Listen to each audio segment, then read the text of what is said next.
invest in any altcoins? So Bitcoin maximalist. Yeah, so I do invest in altcoins, but I've sort of the interest from here sort of like I think that there's so Bitcoin is interesting, and apart from Bitcoin, the only other interesting thing is really DeFi. I think DeFi is interesting, and the reason that I was for a long time and so was the Blockstream company. The Blockstream company. The reason that the Blockstream company exists is because they wanted to build sidechains to Bitcoin. And the reason for these sidechains that we used to talk about was, let's build decentralized applications for trading, like peer-to-peer marketplaces, lending applications, decentralized derivatives, tokens, stablecoins. Like all of those things were actually ideas that we were going to build them on as sidechains to Bitcoin. And in my mind, like this is perhaps still the optimal solution. Like you take the most robust consensus mechanism, which is Bitcoin, and then you use the power of that consensus mechanism to secure other chains. Now, the problem is that we never built those side chains in Bitcoin. There are no drive chains in Bitcoin. Like there are no other chains that are being secured by the hash rate of Bitcoin. We don't. But Blockstream now works on Liquid. Yeah, but the problem is that the Bitcoins that you use in Liquid, they're just secured by a multi-signature. So it's a trust-based system, and I want these cryptographic assurances. And I actually find that if you're going to use another blockchain, then for me Liquid is not the most interesting one, because well, you can only use multi-signature Bitcoin there, and also the platform doesn't even support like expressive, flexible smart contracts. So for me, like if I think about Ethereum, I actually think of it like a sidechain to Bitcoin, just with better cryptographic properties or security properties than any other sidechain that exists on Bitcoin. So for me, it's been like, because Bitcoin choose not to build drive chains, but I'm still interested in those decentralized applications. And still I think that the main goal here is decentralized money. That's like the most important thing that we're building.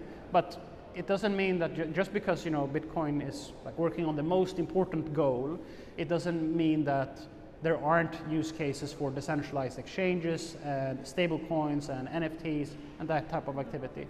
And in that domain, there are some like investment opportunities also. So I invest in like infrastructure projects in the Ethereum project.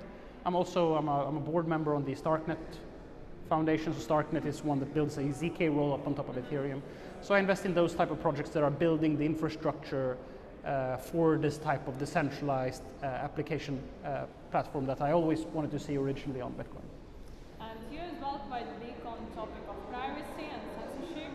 Like you were here on the panel about censorship as well. In that one you made a presentation about slashing of Ethereum transactions, and as well recently Ethereum made the transition from proof of work to proof of stake.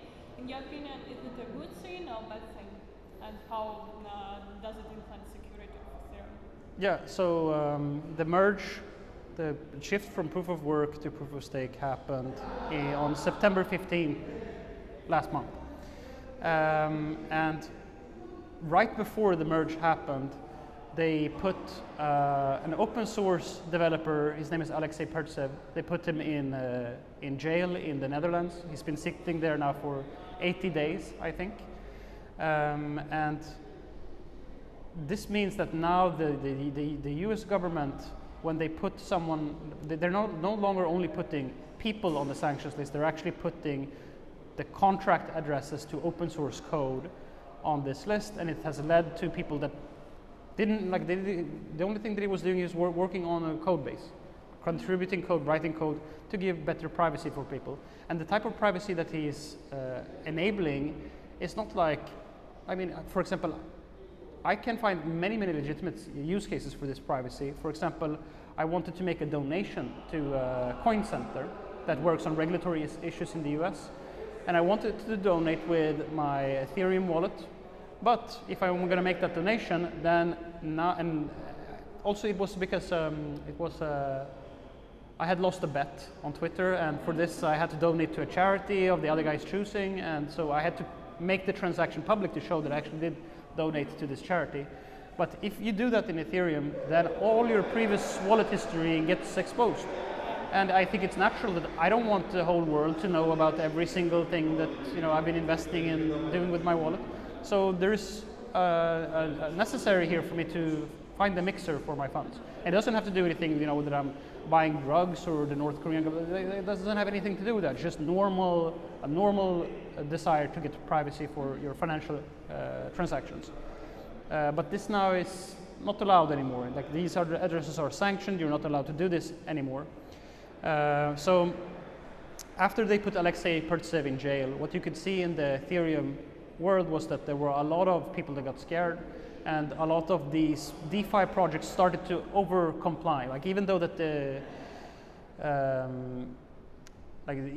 US government hadn't said like now every DeFi front end has to implement KYC rules or anything like that, they started to do what's called wallet screening. So whenever someone is interacting with their front end, they look at, okay, does this wallet have any transactional history that is connected to this mixer Tornado Cash that Alexei Pertsev was working on. We had one actually Ethereum miner that was called Ethermine that stopped including any Tornado transactions in the blocks that they were creating. So all of a sudden, like right before the merge, there was a big push and a big change within the ecosystem where people were starting to comply with like OFAC regulation. And this is it's even a bigger danger in proof of stake, because in proof of stake, the biggest validators are not, like random mining pools from all over the world. It's usually like big exchanges, custodians that are even more, likely to comply with OFAC regulation. So for a moment there, it was almost looking like, the Ethereum project was going to run into very, very serious censorship concerns, and it's still a big concern today. And I think that, I want to, like, I'm not against proof of stake.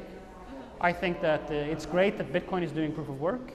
And if someone wants to build an alternative to Bitcoin, then they can, like, Bitcoin is getting some, shit in the global sense that it's not ESG friendly. I don't necessarily agree with that, but I know that there are some people in this world who thinks that Bitcoin is bad for the environment, and I just want for those people that think that, well, okay, so there's a proof of stake alternative that they can use if they're more fine with that. I mean, the end goal here is to build remove the state's monopoly on money. The ability to create money should not be only up to the state. We can have decentralized protocols, and if you want to use Bitcoin, and that's fine, that's the best one for you, fine, use that. If you think there's something wrong with the environmental aspect here, use proof of stake. So I want both of these options to exist for anyone that wants to use cryptocurrency. So for that reason, I have like an interest in making sure that this proof of stake project doesn't fail and blow up. So I did take a big interest in like basically trying to get the Ethereum community to take the censorship risk very seriously. And there are ways, like in the same way that we did the user-activated soft fork in Bitcoin when we wanted to get segregated witness activated, you can do a similar type of soft fork in Ethereum if there are specific validators who are censoring transactions. You can kick them out, basically. And this is a specific strength that the proof-of-stake system has. So the proof-of-stake system has some drawbacks in the sense that it's more likely that there's going to be censorship there, but they also have a power in the sense that if it happens, they have a good defense mechanism because they can throw out specific validators. So for the last couple of months, I've been taking a very big role in so you saw me at DevCon, yeah. So the reason that I went there was just to try to galvanize and rally the community on at least the idea that if we get into a big problem with censorship, then we're gonna slash specific validators in proof of stake, remove them from the validator set, and make sure that non-OFAC compliant transactions can still get processed by the network. So how should we combat that? Should be more with communication with US regulators? Actually, OFAC is not really a regulator. what can be done? Yeah, so well, so there's two things. The first thing is the one that I talked about, where we just reject over-compliant validators. Like we just remove them, we soft fork them away. But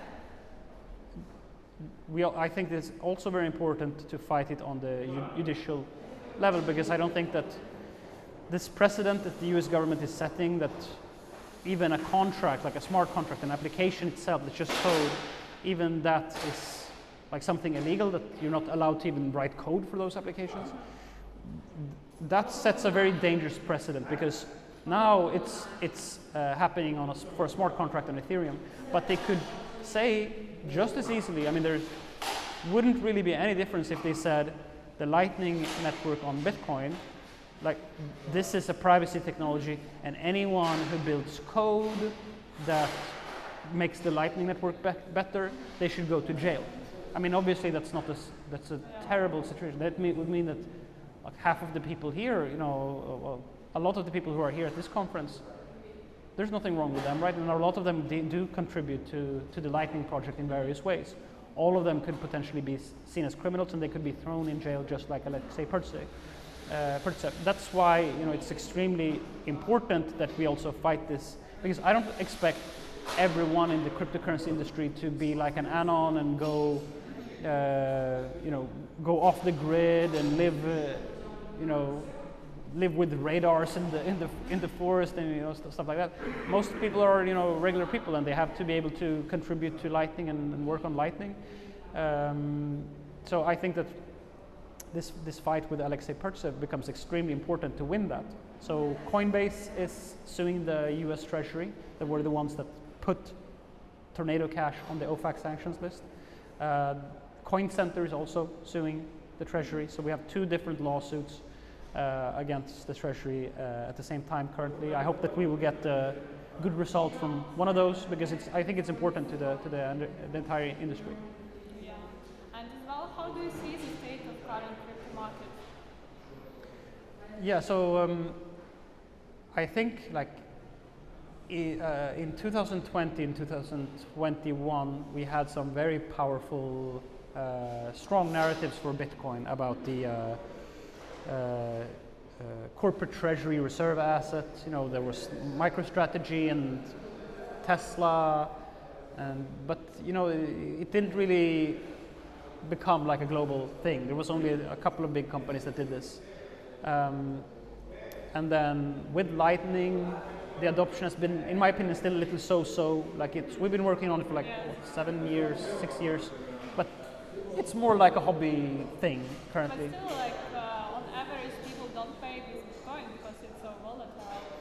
Yeah, there's a number of different narratives which we were talking about, like during the bull market, like with El Salvador and like Taproot in Bitcoin, and also like on the Ethereum side, a lot of the activity in the DeFi market has gone down, and the NFT trading volumes have like disappeared 97%. So everyone thought like that this bull market was going to be a bit different, where many of these things that we were building, that we were creating, was going to survive even when, you know, the hysteria goes down. But it's unfortunately shaping up to now look like, you know, it was this very traditional bull market when everyone went a little bit crazy, and now in the bear market it's turning into one of these sort of brutal bear market again, and the regulators are coming in. No one, like the tokens in DeFi, like it's probably their most complex situation so far in terms of regulation. Because, like, are these securities? Yeah, I think that they are securities, but before it was looking like they weren't going to regulate that. But we just had the SEC, actually I think it was the CFTC, that sued a DAO in Ethereum. So everyone that actually used their governance tokens to vote on something are now becoming liable for that whole DAO's everything that they did. So regulation is coming in strong, and a lot of the bullish narratives about the corporate treasuries and the nation state adoption sort of dwindling away. So like this is